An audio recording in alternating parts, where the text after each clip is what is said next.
It is not only children who grow, parents do too. And as much as we watch to see what our children do with their lives, they're watching us to see what we do with ours. I can tell my children to reach for the sun. All I can do is to reach for it myself. This is a quote from Joyce Maynard.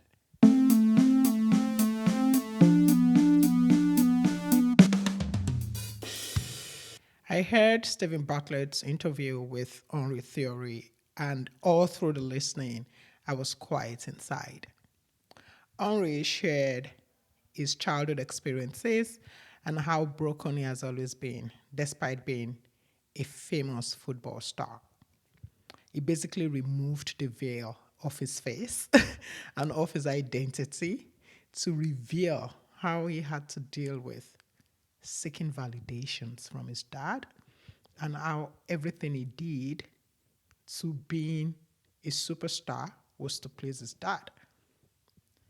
And I asked myself, how does one raise a broken superstar?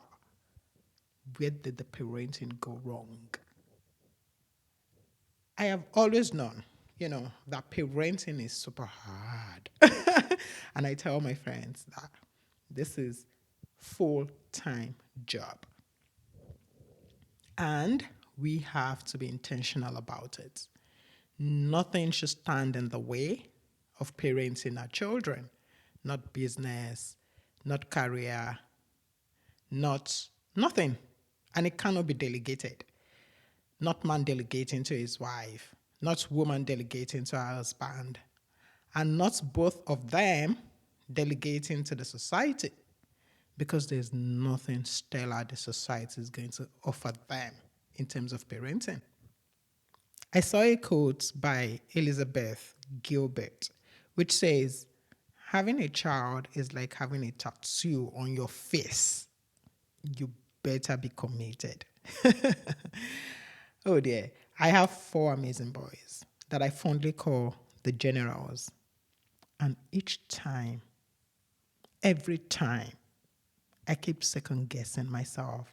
I keep asking myself, am I doing this parenting job very well? I don't know if there are mothers out there who feel the same way. It just comes sometimes and you're like, are you doing it well? Especially after listening to that interview with Stephen Bartlett and Henry Theory, I kept asking again that I hope I'm not putting a lot of pressure on them. I hope that I am balancing loving them firmly and also being in a position to call them my friend. I have had a time when the answer to this was no. And this is me being brutally honest with myself, knowing that, I could do better. Recently, I got a question from a friend that I have known for some years now, Jumai Owulawe. I think my book on Clip Your Wings connected us, if I'm correct, and she has since then been in my circle. And the question reads, something has always piqued my interest about you, and it's how involved you are with your children. Your post on LinkedIn and 1 or 2 comments on Go-Karters about, I had a discussion with my son, I said this to my son. No one knows Adibol I do without knowing a tidbit about a family. Question number 1. How have you managed to know what extracurricular activity to get them into? Number 2, the values and morals you would love for them to imbibe. Number 3, striking the balance between growing in career and family without letting the other suffer. Okay, before I go ahead to answer these questions, let me tell you something that happened like 2 weeks ago, about 2 weeks ago. A young man who uses the same gym center as my son and I walked with us to the gym for the first time. It was actually the first time we would be seeing outside the gym. So we walked together. And His first surprise came when he learned that I am my son's mother. Okay, let's just say my son looks bigger than I. Yeah, looks bigger than I, and um, and looks bigger than his age actually, and also more mature than his age. And I also like to think that I do not scream my age. So, anyways, I could understand where the first surprise came from. Then, as we worked and talked, his second surprise came in. How do you get to talk seamlessly to each other? You guys are moving from topic to topic, and. Then he said he doesn't have things to discuss with his mom. And I asked him, is this you not having topics or she not having topics? He said it's both ways. You just get straight to the point and then they both move on.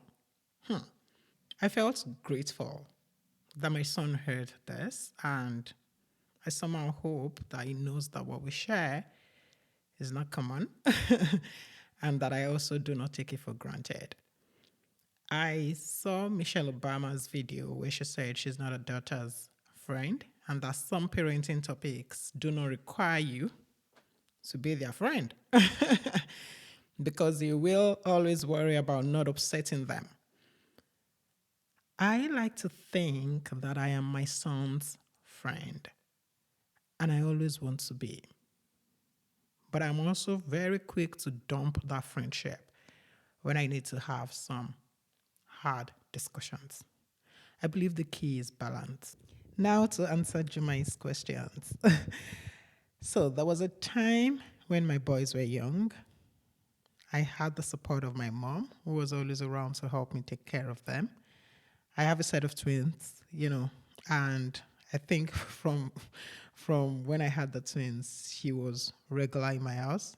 I guess she didn't want me to pass out from raising all boys. And I also had stewards who were there to support her.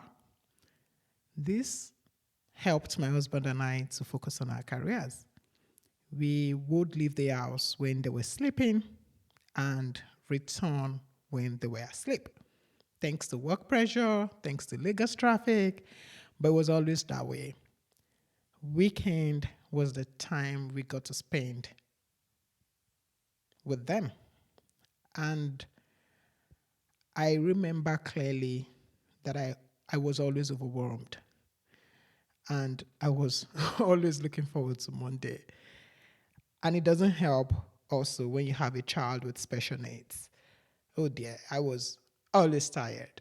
By Monday, I was already, looking forward to have my mom come take over while I resume work. I got an opportunity at a time at work for a secondment program in the UK for 6 months. Even though I came home every 2 months until the completion of the program, I left a wide gap. And I remember clearly a few days after I was back home fully, one night my first son refused to go to bed early. And I said, why don't you want to go to bed? I remember him telling him, and that time he was still very young. I can't remember his age now, maybe like 4 or thereabout. And he said, I don't want to go to bed. I may wake up tomorrow morning and not see you again. Ah, that shattered my heart into pieces. He said that because I always traveled at night when they were asleep. And I guess it was sort of programmed in him that in the mornings I wouldn't be there and it probably wouldn't be work. It would be back to the UK. That was really heart-wrenching for me. I think it got to a point that my sons would call me grandma. They want to say something to me, they're tapping me and they're calling grandma, and then they would quickly readjust and say, oh, sorry, mommy.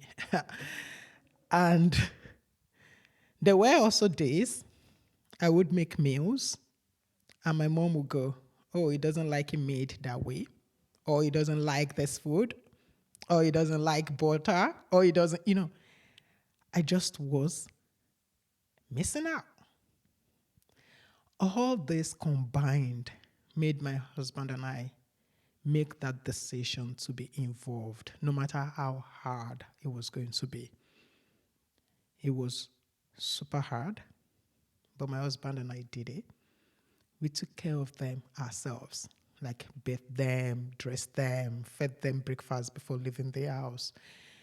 We didn't need two stewards anymore. We didn't replace one that left. My younger brother's wife put to bed, and my mom had to go help her out. So that basically pushed us deep into that zone. It was a chore, it was hard, but it connected us all together. I showed up for every medical appointment. I probably never missed any before then, maybe one or two, but I sort of took medical appointments very seriously. I showed up for every open day. There were days I would tell my mom to please represent me, but this time I was showing up on a regular. I was fixing everything that needed to be fixed. For example, some mannerisms. I did notice some of these things before. I cannot even remember now, but by the time we became involved, I just sort of noticed, some hand gestures that were totally antisocial, some, lip smacking, some, things that I wouldn't, I wouldn't even have noticed if I weren't, you know, fully involved at home. And to be honest, I'm glad that we took that decision. I'm not going to underestimate the impact of the support that I had when I had them. I think the support from my mom, the support from the stewards, all made the journey easier for me at that time. But I also recognized that it was creating some sort of gap between me and my boys. And I didn't want to hand over my job as a parent. I just wanted support, not 100% hand over my job. Looking back now, I realized all the things I did, I unconsciously did them. You know, picking career, work, every other thing I was putting my head into, picking it first before parenting. It was so unconscious. I'm that person that would say, I want to be intentional about teaching my kids and all that. But I sort of drifted away from all those things that I once wanted. And I'm super glad that I had not gone far before retracing my step. I became more available, and I realized my actions before were not supporting my intentions. So I became more available. I was always present. And anytime I was with them, I was listening, I was correcting, I was praising, I was supporting. And if I go back to Jumai's question, to the one she asked, how have you managed to know what extracurricular activity to get them into? I think I would say that I invest in whatever interests they have and see how long it lasts. My first son, for example, got stuck with a musical toy I bought for him when he was I think barely 2 years old, and I knew then that he loves music. He plays about 5 instruments now, and I try to support him, and also let him know that he can change his mind anytime if he finds other interests or other things he wants to do. So I think it's investing in that interest that they show me. So my point is, if you are not always available, you probably won't catch it. How I caught it then was because I just sort of knew that he was always moving about the house with a musical toy everywhere. Even weekends, he wants to sleep, he puts it on. And I just said, let's get him a piano, let's get him a teacher, and that was it. But again, I'm not going to, uh, I won't sit here and say, you know what, because you chose that, that has to be your path. Please, you can feel free to change whatever it is. Like, for example, one of the twins, Kenny, loves decorating, loved, in quotes, decorating when he was a child, when he was much younger. And during a summer holiday, I signed him up with an event and decorating company. He enjoyed it. He would always decorate at any opportunity. But now he cannot be bothered. And I am super fine. That's okay. So largely, because I'm close to them, I hear their conversations. I see what they devote their time to, and I encourage them. I think that's how I basically pick those extracurricular activities, and I sort of put energy also behind it. On the question on values and morals, I take this very seriously. I think my husband and I take values and morals very seriously. I know there's a saying that parents should not make every conversation about giving life advice to their children. I have missed the bus on this one. I think it's so bad now that my 9-year-old said to me once, Mommy, I'm just trying to buy a toy here. I'm not looking to be successful. I'm not looking to be successful with the toy. I just want to buy a toy. He wanted to buy a toy on Amazon, and I was asking him, so why do you want to pick this one? Why do you? And then he just got tired. And I'm like, you know what? I just want to buy a toy and play, you know. And there was a day I also woke him up, and he was reluctant. And then I just started, my darling, wake up. Success is not made in bed. And he goes, Mommy, I think you just make all these things up. You just make all these things up. Hard work is the ingredient of success. Timeliness is the key to success. Everything is the key to success. I thought it was fun that day. I told my husband, I said, no, I've broken it. I've said it so many times, I've broken it. So I think I I feel that we are forced their teachers, and we have to take the opportunity we have with them now to teach them. Because, to be honest, me in particular, I want to spend my old age in peace, knowing that I've given them enough to make them paddle the canoe of life with their heads properly screwed on. We used to make post-its and put it all around the house. And at the back of these post-its, we write different things about morals, about values. Sometimes it's about hard work. Sometimes it's about, courage. We just sort of share all this, put all these things on paper and put it around the house so that they can see. We put it in the restroom, in their rooms, in the hallway. And I really think I should go back to this. I sort of dropped that after a while. But I just believe that what they see all the time matters. And then we also have conversations around it. I remember we had one for a long time where we say in this house, we do not discriminate. We do not discriminate based on color. We do not discriminate based on race. We do not discriminate based on religion. We only discriminate based on character and conduct. And they all know this because it's something that for us is very important. And on the question about how do I strike the balance between growing my career and my family without letting anyone suffer, I think it is intentionality. Being 360-degree conscious requires intentionality. I continue to strive for that balance, trust me, because I know both matters to me. My career matters a lot to me. Being a good parent, available parent, also matters to me. I want my boys to know that I am growing too. And as Joyce Maynard said, I can't tell my children to reach for the sun. All I can do is to reach for it myself. So seeing me work hard, exuding excellence in the works that I do, I hope they are also inspired to do the same. I remember my son saying, you're meant to be resting now. You just finished school. But no, you started a podcast, you started go-karters, and then you're still working. I told him, I don't know any other way. What would I be doing with my time? I just love that kind of life. And I am sure this passes a message to him. Whatever thing you can lay your hands on to provide value, to develop yourself, is very much worth your time. So, my darling Jumai, I hope I have answered your questions with this episode. And I hope also that we all continue to strive for that balance, knowing that what truly makes life fulfilling goes beyond career and business. It's a lot more.